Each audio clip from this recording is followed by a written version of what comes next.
what is the most important goal, and if I only achieve one this year, what's the most important one that I achieve? Number one. And we do that 3 times. Right. Okay.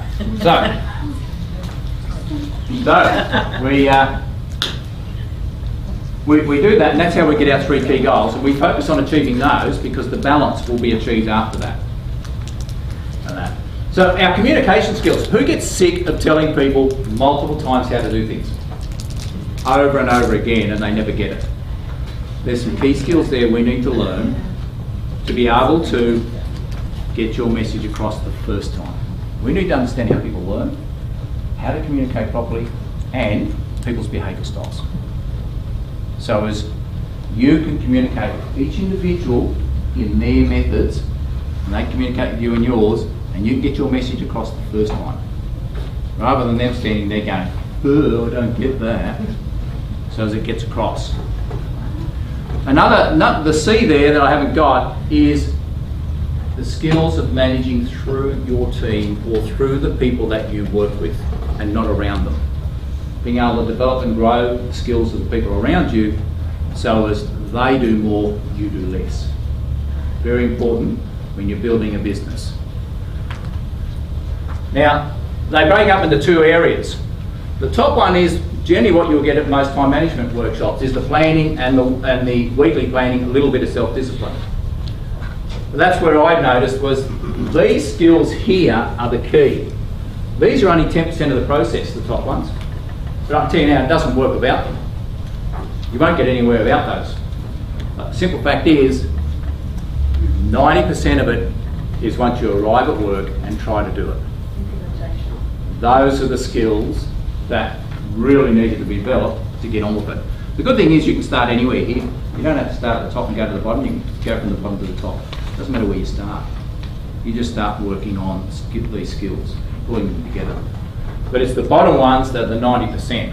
And don't forget, guys, you've still got to action it. You can have a great plan, best plan in the world. If you don't do anything with it, it doesn't work.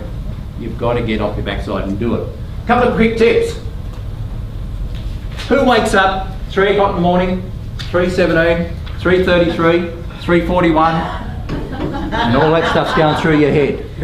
Who loves that? Does it go well? What happens when you wake up? Oh, I love, I didn't get an ounce of sleep last night. Gosh. Then when you go to write them down, how many do you remember? None. Take a voice recording to them.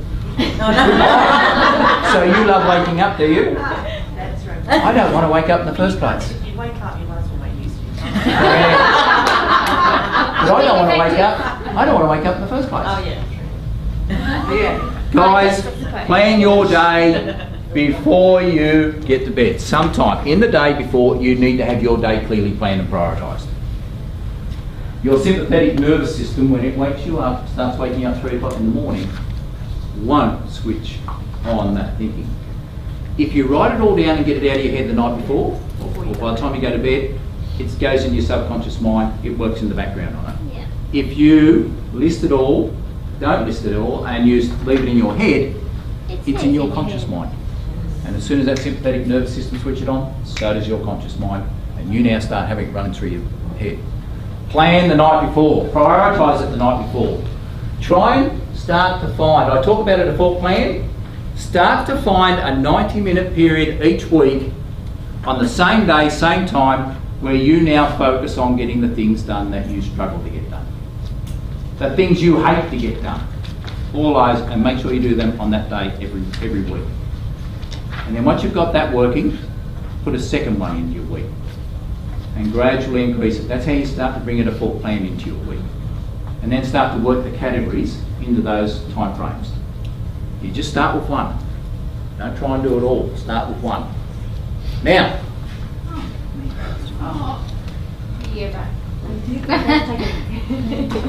He hasn't got time. Can we get your slide? Well, we've got a bit shorter time than what we originally planned, so I'm trying to get through. And I want you to do something specific. Now, you got it all? Quick photos? Guys, you ever notice that if you plan your day and you prioritise it, there's the one job that you know you need to really get done, and it's number one. Doing number one. What time of the day should number one be done? 9 a.m. As soon as you start. Now, do you ever notice that if it takes too long to do, if it's difficult, if you don't like doing it, or it's a difficult conversation, what do you do with it? Do it. I'll do it later. I'll do it later. And I'll get these other easy things done. And guess what happens? It doesn't get done. And you sit there at the 5 o'clock tonight saying to yourself, what? Crap, I've still got to do it and I have to do it tomorrow. And it's weighed on you all day. You've got to do it first. Guys, have you ever been, do you have frogs around your home? Yes. Yeah. You do? Yes. You've seen those green tree frogs? You've been out and seen them? Can I get you to put your hands out in front of you? Yeah. And I want you, everyone out, hands out in front of you. And I want you to picture that green tree frog sitting in your hand. Can you see him sitting there? No, they're quite big. I turn the light on at our place. We live up in the Sunshine Coast, so I turn the light on and all the frogs come around to eat the bugs and that, and the big ones come out. You've got him sitting there in your hand, guys. Beautiful, isn't he? Awesome. He's looking right up at you. You can see him there. Can you feel the weight of him in your hand? He's a few grams sitting there. And he's I want you to bring him right up to your face, nice and close, have a really good look at those beautiful big eyes. And then I want you to go, and take a big bite out of me. What's wrong? Well, how does that make you feel? Gross. Yeah. You ever notice those number one items generally make you feel the same? The most important things in your day, oh yuck, it's going to take time, oh they're difficult, all that sort of stuff. I hate doing it, yuck. They make you feel like having a bite of that frog, don't they? So what I want you to do from now on, every day when you get up and you go to your list, I want you to eat that frog. I want you to look at that number one item as a frog and you to eat that frog every day. I can guarantee you if you do it, things will start to change. Because the job you put off will be done, dusted, and you will not be dragged down during the day thinking about what you haven't done. You'll be getting on and getting things done. Can we replace the dog with the No, it's got to be a frog. Now that's a great book. That's not my concept, that's Brian Tracy. Great book by Brian Tracy, Eat That Frog. All the bookshops have got it, you can get it. If it can't be done first thing, set an appointment. And you take it as if it's a client appointment and you do it then. But remember, you've got to eat that frog every day. Quickly, I'll move through that. If you want to get some support on it, grab the book. Now, I did send Sandra a note about 5, but it was about 4:30 on Wednesday morning. We were driving down to Brisbane Airport and I remembered I didn't put them in the bag and I had one. So we still do it. We've got 5 on offer for the door prize, and then Sandra's going to send me the details of who, so I was like to send it in the mail. The book's available. It was written. Its idea was no more than 100 pages. It was meant to be able to read it, take it, and action it. That's its process. It goes through this stuff so as you can get on and make things happen. The other side we have is our coaching program, the Ultimate Time Management Coaching Program. It goes for 13 months.